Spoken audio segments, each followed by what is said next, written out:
In this video, I'm going to show you how you can delete your YouTube search history. So what you want to do once you've opened up YouTube, make sure you're on the channel that you want to delete history on, then go to your channel icon in the bottom right hand corner, and then it should take you here.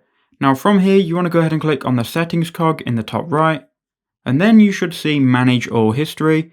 It's about maybe the 8th one down, manage all history, here it is. So go ahead and click on that, and it will open up this window. Now you may have to re-sign into your YouTube account, so click sign in, and if you're not already signed in, make sure you sign in with the account you want to delete history on. Okay, so here we're signed in to that account. We can now go ahead and make sure that we're on the right account on this window.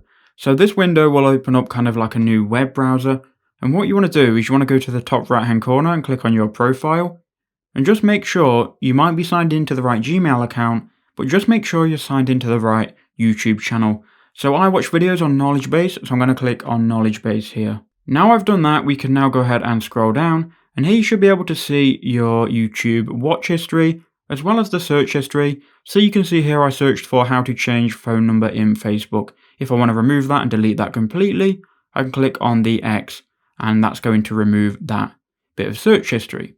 Now, if we want to go ahead and scroll up, we can delete all of my search history from all time. If you click on this delete button, you can also delete from a custom date or today. And if you don't want YouTube to track any of your search history or watch history ever, go ahead and click on save your YouTube history, and you can go ahead and turn that off completely. So that's how you do it. I hope that video was helpful and did help you out.